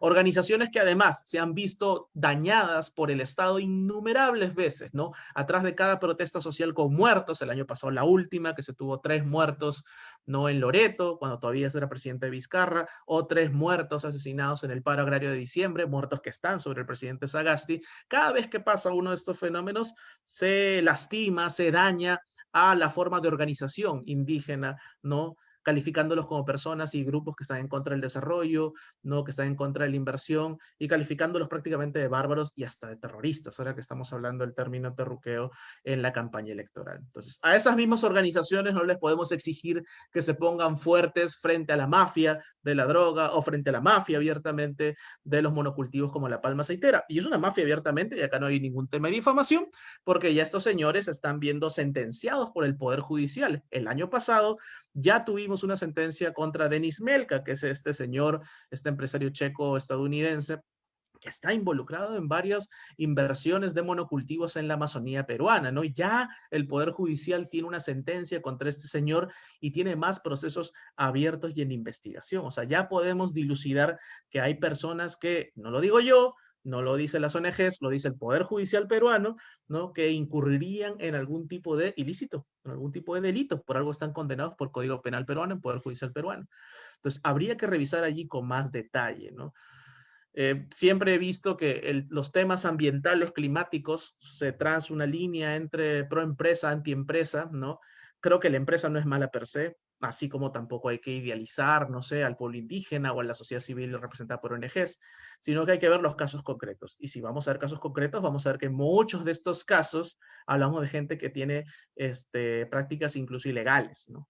Por un lado eso, y por otro lado temas que podríamos entrar para ir a cambiar un poco el status quo, porque yo creo que debemos empezar a pensar de manera distinta cómo se regula el tema. La forma en cómo hemos venido regulando el tema ha demostrado ser no idónea, al menos, ¿no? Por no decir estéril, ¿no? Tenemos, por ejemplo, situaciones donde el Estado peruano, ¿no? Regula determinadas actividades económicas para reducir el impacto en el medio ambiente y reducir la emisión de gases de efecto invernadero, como a través de las NDC y las medidas de mitigación. El Estado peruano identificó en el 2018 62 medidas de mitigación que son el vehículo, el instrumento, y no, Milagros no me va a dejar mentir, para traducir y concretar el compromiso ante Naciones Unidas de la CNDC, la reducción de esos 40% de gases de efecto invernadero. Si ustedes revisan las 62 medidas de mitigación identificadas por el Estado peruano, 8 de estas 62 están referidos a uso de suelo, cambio de uso del suelo y silvicultura, lo que conocemos como USCUS, que en teoría producen casi la mitad de los gases de efecto invernadero del Perú. O sea, no es el carro viejo del centro de Lima, no es el petróleo maldito de la Amazonía del Perú, no, son el cambio de uso de suelo, es lo que genera casi la mitad de los gases de efecto invernadero. Ya, sobre ese driver de gases de efecto invernadero, ese motor de contaminación, hay solo 8 de 62 medidas. Parece muy poco, ¿no? Y si revisamos las 8 medidas, vamos a encontrar que algunas son muy buenas, ¿para qué? Pero luego hay ausencia de muchas otras, ¿no? Y por ejemplo, mientras que estas 62 medidas se refieren a cultivos concretos, como por ejemplo el arroz, hay un par de medidas de mitigación referidas al arroz, que es un cultivo que no solo genera múltiples gases de efecto invernadero, una gran cantidad de gases de efecto invernadero, ¿no? Por el tema de ahogar toda la parcela para cultivarlo, sino que además no contribuye en la cadena alimenticia y en una adecuada alimentación de todos los peruanos y peruanas, pero está el arroz, y también se hace referencia al cacao y al café cuando se habla de cooperar en el manejo comunitario de algunas prácticas agrícolas con pueblos indígenas, que eso está muy bien. No se hace la misma referencia a otro tipo de cultivos, como por ejemplo la palma, ¿no? Uno busca alguna referencia al tema de la palma y no lo encuentra. Entonces creo yo que ahí podríamos afinar, ¿no? Invitaría al Ministerio del Ambiente para que revise estas 62 medidas de mitigación, que además creo yo, desde la humilde opinión técnica que teníamos en el MOSIC, que es momento de revisar esas 62 medidas de mitigación. Se ubican las 62 medidas de mitigación el 2018 con las ex-NDC, la del 30%, ¿no? Y ahora que hemos aumentado a 40%, uno se podría pensar, bueno, ¿de dónde va a salir ese extra para reducir ese 10% de diferencia, ¿no? Somos más ambiciosos, tenemos que tener medidas más ambiciosas, ¿no? A veces algunos funcionarios del MINAM contestaban que la llave para aumentar la emisión climática está en el tema de transición energética, ¿no? Y pasar un poco de las energías fósiles, el petróleo, el gas, la minería, a otro tipo de energía como es la solar, ¿no? La geotérmica, la fluvial, etcétera, etcétera. Y eso es interesante, ¿no? Eso está muy bien. Desde el MOSIC se ha propuesto un cambio normativo en ese sentido, pero también hablando en términos concretos, tú sabes que en muchos de estos sectores amazónicos, de Amazonía Norte y Sur peruano, hay una ausencia de posibilidad tanto a nivel de desarrollo agrícola como a nivel laboral, ¿no? como decíamos, muchas veces te queda ese camino o el camino de la droga que cada vez llega más fuerte a la Amazonía peruana, ¿no? Entonces creo que el Estado tendría que entrar ahí con otro enfoque. Y así como hay una orfandad de propuestas de cambio climático, hay también en la mayoría de partidos actuales que se están lanzando a la presidencia una orfandad de propuestas agrícolas, ¿no?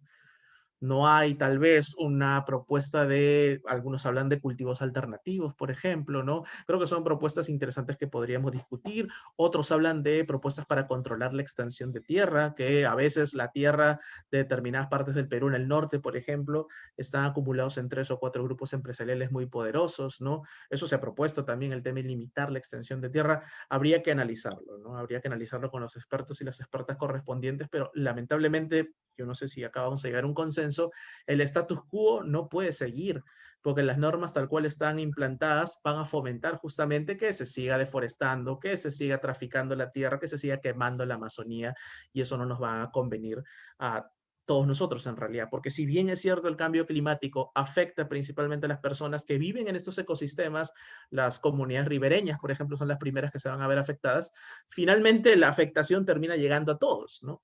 El hecho de que, por ejemplo, ahora que estamos viendo todo el tema del coronavirus, ¿no? Se afecte a los agricultores, ¿no? Digamos que no van a poder cultivar determinados productos con la misma frecuencia que hacían antes por temas sanitarios o de restricción de movilidad, los afecta a ellos, que son los que viven de eso, pero también va a afectar a ti cuando vas a comprar al mercado tu 2 kilos de papa amarilla para la semana, por ejemplo, ¿no? Entonces, la cadena afecta, y eso que estoy hablando acá es un tema económico. Ya, si quieres, me meto a temas netamente ambientales o climáticos, como por ejemplo cómo se pueden afectar los ecosistemas, los múltiples ecosistemas que tenemos en el Perú, o por qué hace más calor o frío en determinada parte del año cuando hace algunos años verano era verano, ¿no? E invierno era invierno, ¿no? Entonces, sí tenemos toda una cadena de hechos que como un dominó, ¿no? Como ese juego de fichas, pueden terminar afectándose a todos y todas. Ya me han dicho que no hay más tiempo, entonces yo solo quería cerrar acá con la idea de proponer este cambio, ¿no? De sistema, y si no quieren ver como un cambio macro, no como un cambio de volver a debates que ya parecían que se habían destruido en final de los años 80, principios de los años 90, veámoslos como un cambio micro, ¿no? Cambiar cositas pequeñas, ¿no? En las pequeñas cosas pueden estar los detalles, ¿no? Hace algunos días en el Congreso de la República se han presentado un par de proyectos de ley interesantes sobre el tema climático. Uno que es el tema que les decía de transición energética, que es un proyecto en realidad que ha sido presentado por 2 bancadas, ¿no? Hay un proyecto del Frente Amplio y un proyecto del Partido Morado, que son muy interesantes y que invitaría a la sociedad civil a que los revise. Y hay un proyecto que reconoce los derechos de la madre naturaleza, que ese es un tema fundamental, que otros países nos han sacado kilómetros de ventaja. En Ecuador y en Bolivia, por ejemplo, se reconoce a nivel de constitución. Acá simplemente se está buscando un tema legal, así que puede ser interesante. Porque vayamos también por eso, ¿no? No solo hablamos, y creo que a veces dominamos el discurso en ese sentido, hablamos de la Amazonía como el mercado de todos los peruanos que nos va a proveer de grandes frutos y verduras, y no solo es eso, per se tiene vida, ¿no? Per se hay que reconocer a la Amazonía y cada uno de los accidentes geográficos como un elemento con vida y con derechos, como otros países lo hacen, ¿no? ¿No? Y eso es un debate al que deberíamos entrar pero tal vez ya en otra ocasión, ¿no? Eso sería todo y lo dejo acá. Gracias. Muchísimas gracias, Richard, por estos comentarios. Hay varias preguntas también que están haciendo en el chat, así que vamos a poder seguir la conversación. Y de hecho, dos puntos que también destaco de lo que acabas de mencionar. Uno que tiene que ver también con los fenómenos de concentración o de reconcentración de tierras y cómo se vigilan o no estos mecanismos tanto por parte de la sociedad civil como del Estado. Uno de los datos que arroja el estudio de ANI es el hecho que 45% del carbono emitido por los cultivos de palma aceitera provienen solo de 4 plantaciones, y esto nos muestra la relación directa entre la escala de los monocultivos y la escala de la deforestación, pero también la escala de concentración de tierra para llegar a estas cifras. Y es súper interesante también que pueda señalar el hecho que se esté haciendo un proyecto de ley para reconocer derechos a la naturaleza.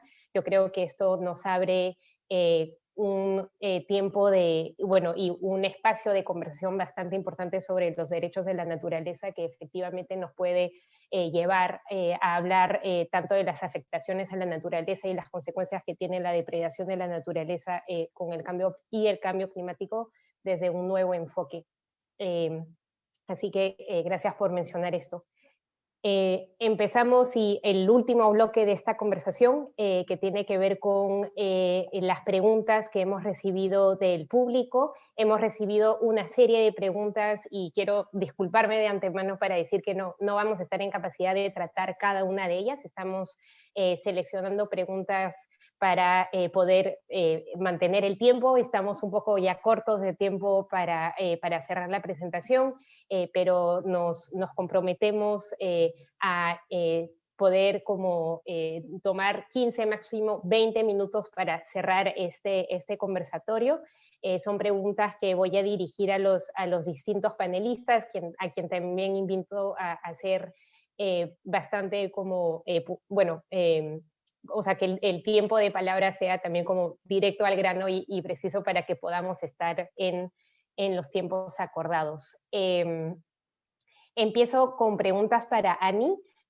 Dos preguntas que nos han hecho desde el público, tanto desde el Zoom como del Facebook Live en el cual estamos. Una que viene de Vicenta Tafur, que es el cambio de uso de suelos forestales para agricultura se estarían degradando los suelos por no ser de su capacidad de uso. Esta es una primera pregunta, y la segunda, que tiene que ver es una pregunta sobre la metodología, para saber si alguien está trabajando en alguna metodología más holística de evaluación de los bosques. Estas son dos primeras preguntas para ti, Ani. Bueno, respecto a la primera pregunta, sí, hay que entender que en el caso de la Amazonía, por ejemplo en Loreto, la agricultura no es buena para todos los cultivos, ¿no? Se entiende que los suelos son ácidos y por tanto son suelos pobres.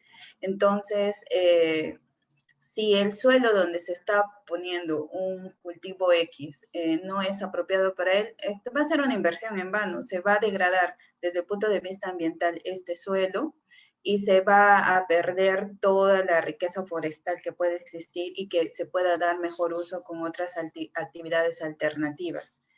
Y en segundo lugar, creo que tanto Eduardo Calvo y Milagros Sandoval, para la segunda pregunta, nos indicaron de que se vienen probando nuevas metodologías para hacer estos análisis de carbono. Entonces, siempre hay un flujo de nueva información. Ahora, como nos indicaban, pueden utilizar LiDAR para ver las imágenes satélites de la conservación de bosques o de la presencia de bosques. Entonces, siempre estamos en un mundo globalizado, innovándonos. Entonces, de seguro que próximamente vamos a tener algún estudio para que nos brinden una información más precisa.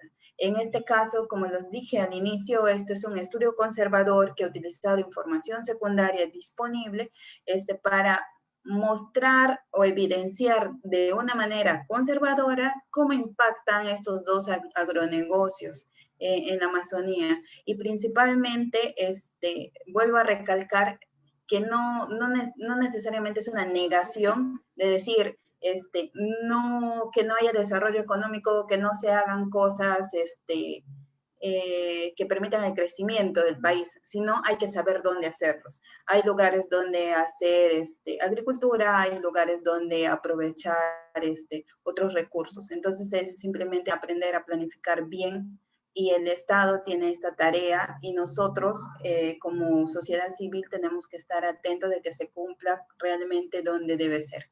Gracias. Muchas gracias, Ani, por estas respuestas.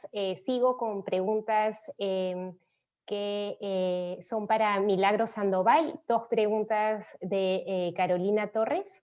La primera, que es, ¿sería posible que el reglamento de clasificación de tierras por su capacidad de uso mayor prohíba la reconversión de bosques a áreas agrícolas? Así que una pregunta sobre el reglamento de clasificación. Y la segunda pregunta, que es sobre cuáles son los avances de implementación de las medidas de mitigación, cuáles son los avances de las CNDCs en cuanto a cambio de uso de suelo. Entonces, una sobre el reglamento de clasificación de tierras y el segundo sobre el avance de las NDCs en cuanto a USCUS.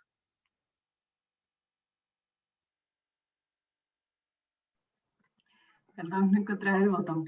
Ok, perfecto. Voy a empezar con la segunda pregunta, que está enfocada al avance, ¿no? Efectivamente, nosotros estamos, como ustedes saben, el Ministerio del Ambiente es el facilitador de este proceso, ¿no? Y son los sectores, en especial en este caso el Midagri y con su adscrito que es el CERFOR, los que proponen las medidas, ¿no? Y en definitiva son ellos los que conocen a más detalle su sector, ¿no? Que es el caso con otros sectores también, como energía, como produce, y así otros sectores que también han propuesto medidas tanto de mitigación como de adaptación, ¿no? En el caso de los avances, se han identificado en especial avances relacionados a condiciones habilitantes, ¿no? Condiciones habilitantes que tienen, por ejemplo, que apoyan a poder fortalecer, llegar a cumplir con las medidas, ¿no? Y avanzar hacia ellas. Y como saben, en realidad, es este año, el 2021, el inicio digamos que es el punto de inflexión, porque es este año el que se inicia la implementación de las contribuciones nacionales, ¿no? Entonces, definitivamente se han tenido avances, pero los avances, digamos que empiezan a medirse con más certeza a partir de este año. Sin duda es un año complejo, ¿no? Incluso desde el año pasado es un año complejo, pero sí hemos identificado algunos avances en varias de las medidas que han propuesto, por ejemplo, y con apoyo también de cooperación internacional, ¿no? Del trabajo de cooperación internacional, por ejemplo, hay apoyo en relación a los avances, por ejemplo, en algunos casos de titulación, ¿no? De tierras, que es también una medida propuesta y que es importante también tenerla en cuenta, porque sin duda es parte de cómo podemos lograr también fortalecer la institucionalidad, fortalecer la gobernanza en los bosques y sin duda avanzar en este proceso, ¿no? Que como mencionó, si no me equivoco Eduardo, como mencionó, esto es un tema complejo, ¿no? Porque implica diversos actores, diversos niveles y sin duda esto es importante, ¿no? Y creo que también algo que también es importante resaltar y que mencionó Richard, ¿no? Yo también soy abogada, ¿no? Y sin duda hay muchas normas que tenemos, pero la idea es empezar a trabajar la implementación, ¿no? Entonces, las normas siempre nos van a ayudar y eso es importante y también nos ayudan en estos procesos, ¿no? En relación al segundo tema, el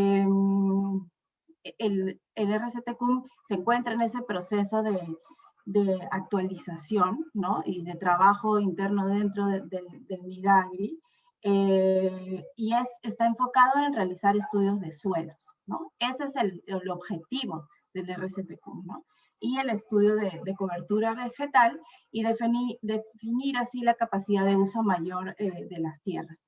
Y la ley forestal de fauna silvestre, ¿no? Señala que no pueden convertir las tierras clasificadas como forestales y de protección para otras actividades agrícolas. Entonces eso ya está establecido también en nuestras normas, ¿no? Pero en definitiva, estos son, entiendo que también avances y trabajo que toman mucho tiempo, pero que la idea es que podamos ver avances más certeros pronto. Muchas gracias.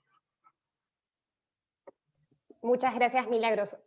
Hay una pregunta adicional que entró y que aprovecho para hacer, la que tiene que ver con qué reformas deberíamos pensar en los planes de inversión del Estado en la Amazonía para que estos favorezcan las políticas de conservación de bosques que tenemos.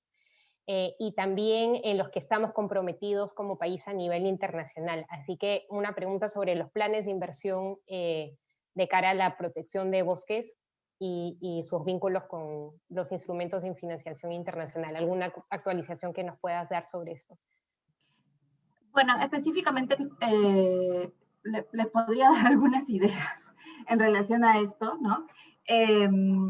Yo creo que una posibilidad es trabajar criterios, ¿no? Por ejemplo, para los proyectos de inversión pública, ¿no? Criterios que aporten En muchos casos se ha mencionado que en algunos casos, y creo que lo mencionó también Eduardo, que hay algunos casos relacionados, por ejemplo, el cacao, ¿no? El cacao, y hay cacao nativo y otro tipo de cacao que es a veces el que se expande más, ¿no? Entonces, por ejemplo, si establecemos criterios de abordar los temas de los saberes ancestrales, ¿no?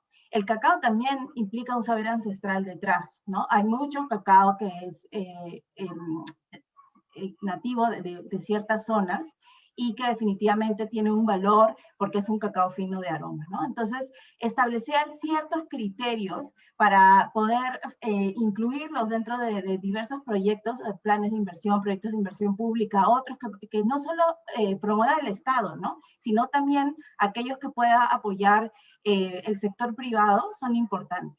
El uso, por ejemplo, de ciertas especies que son nativas de la zona para la reforestación o la restauración, también es importante indicar esos criterios y así ir trabajando con miras a poder fortalecer esos espacios, ¿no? También hay criterios relacionados a producción sostenible, a fortalecer y mantener los servicios ecosistémicos. De hecho, el día de ayer ha salido ya publicado en el Diario El Peruano los lineamientos para los MERECES, ¿no? Para los mecanismos de retribución de servicios ecosistémicos. Entonces, esos es como vincular esas normas, ¿no? A nivel ya del establecimiento de los planes o de los proyectos de inversión pública, por ejemplo. Entonces, ahí algunos ejemplos. Muchas gracias. Gracias, Milagros. Para el doctor Calvo tenemos una pregunta que viene, es también sobre el rol del IPCC.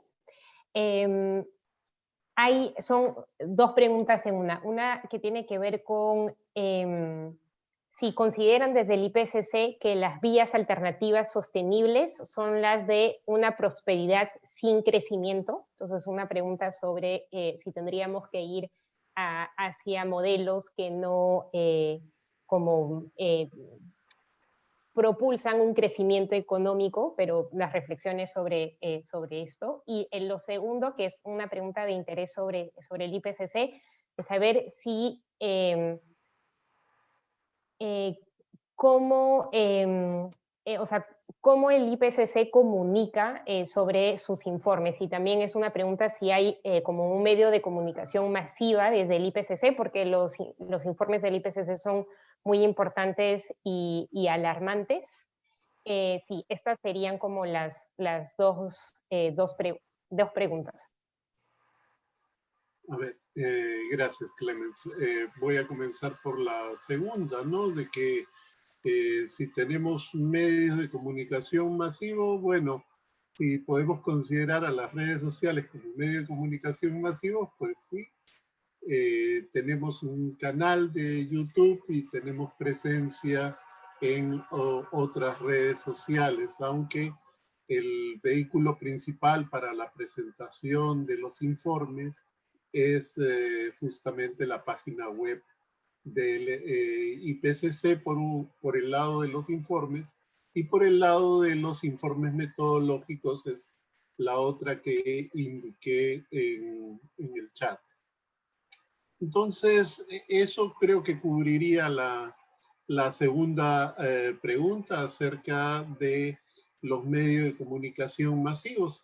En cuanto a la primera pregunta, una propuesta de un crecimiento cero, indudablemente que no sería viable, no hay mucha literatura. Recordemos que el IPCC revisa la literatura existente en temas de ciencia, adaptación, mitigación del cambio climático, y hay muy poca literatura que vincule el crecimiento cero económico con el cambio climático. Más bien lo que sí hay mucho es acerca de cómo llegar a cero emisiones netas.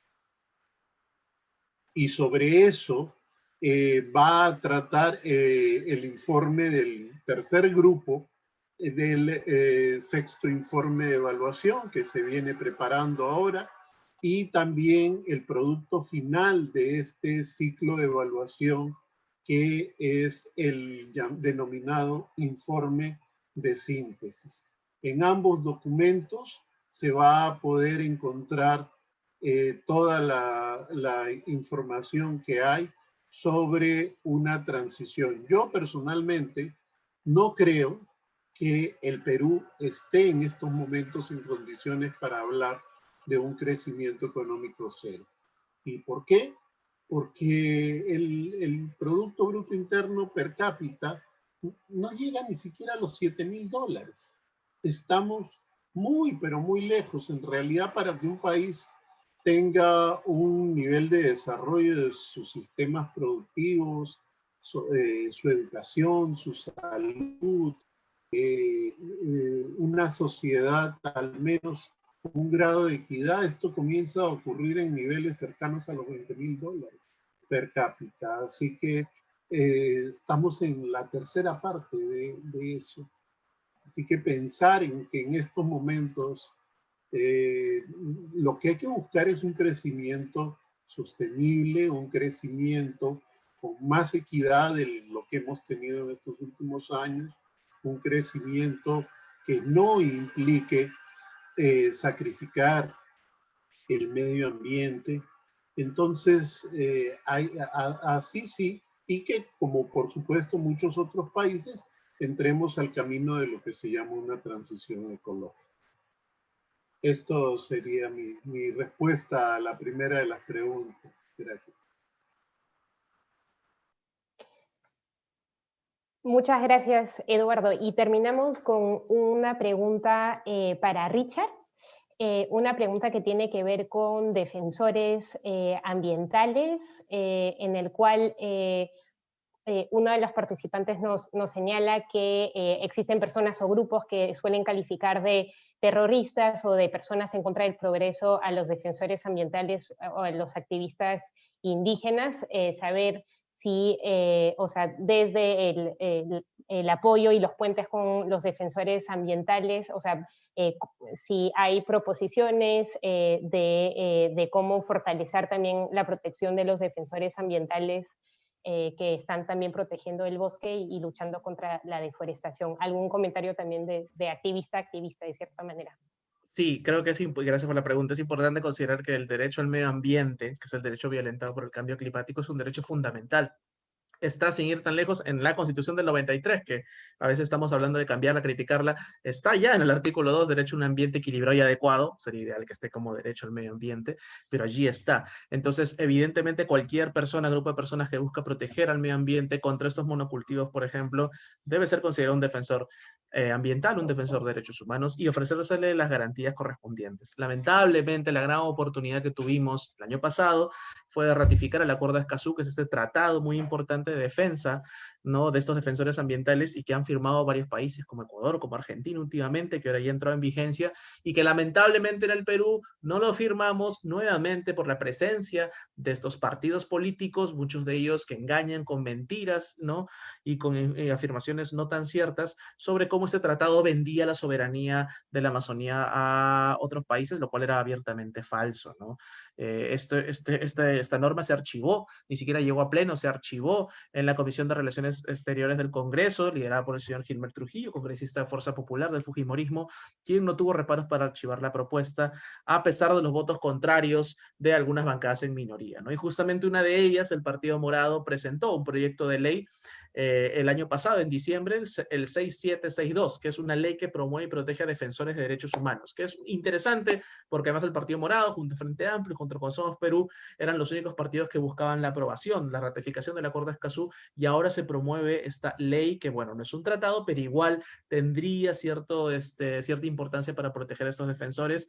Es una norma que ahorita está en la Comisión de Justicia y en la Comisión de Pueblos Andinos, Amazónicos y Afroperuanos y Ecología, así que hay que hacer incidencia para que se discuta y se apruebe, ¿no? Al menos que quede algún dictamen en este Congreso que ya está de salida y el siguiente pueda aprobarla y buscar en ese siguiente periodo legislativo, ya el 2021, 2, la ratificación del Acuerdo de Escazú, ¿no? Es una vergüenza que nuestro país le haya dado la espalda y buscar defender a estas personas que lamentablemente incluso en pandemia han seguido muriendo, han seguido siendo asesinados. Tenemos múltiples informaciones de líderes indígenas amazónicos asesinados en tiempo de coronavirus, porque lamentablemente no solo hablamos de un tema técnico, académico, sino hablamos de un tema delincuencial, donde muchas veces están relacionados mafias, sicariato, y eso termina con la vida de los hombres y las mujeres que defienden el medio ambiente y lamentablemente no tienen las mismas garantías de parte del Estado, ¿no? Muchas gracias, Richard, por darnos y volver a poner también en el centro del debate la importancia de proteger a los que defienden el bosque, como son los defensores ambientales. Con esta pregunta y esta intervención cerramos este webinar y esta conversación. Muchísimas gracias de nuevo a los panelistas, a Ani por el estudio, a Richard, a Milagros, a Eduardo por su participación y sus comentarios muy importantes, por esta conversación también muy rica en donde hemos visto los aportes de visiones y también de conocimientos desde distintos ámbitos, como lo hemos dicho. Retomo también las palabras de Milagros de co-construcción. La apuesta desde Oxfam en Perú con este estudio era aportar y crear estas nuevas evidencias para seguir alimentando un debate que es tan importante que para poder reforzar políticas públicas, pero también para poder fortalecer el trabajo de la sociedad civil y seguir creando vínculos también con la academia y con instituciones internacionales como el IPCC. Así que muchas gracias. Cierro diciendo que la publicación está en la página web de Oxfam en Perú. Esta semana vamos a difundir 2 videos también en nuestras redes sociales que resumen los hallazgos principales y las recomendaciones que damos también de cara a los resultados de la investigación. Hay gráficas que también ayudan a entender como las pepas principales de este estudio. Así que sigan conectados a nuestro Facebook, a nuestro canal de YouTube, a nuestro Twitter también para acceder a esta información.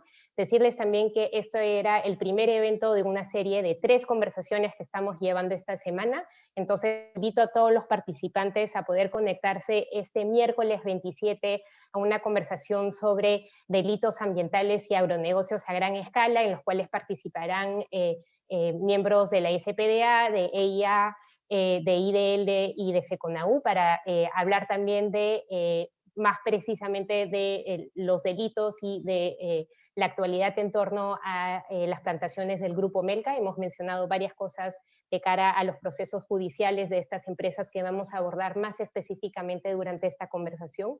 Y el viernes 29, esta vez a las 9 de la mañana, tenemos una conversación sobre defensores ambientales con defensores ambientales cuyos territorios han sido afectados por proyectos de palma, tanto en Perú como en Colombia, y tendremos la participación de 4 defensores y de la relatora de Naciones Unidas sobre la situación de defensores.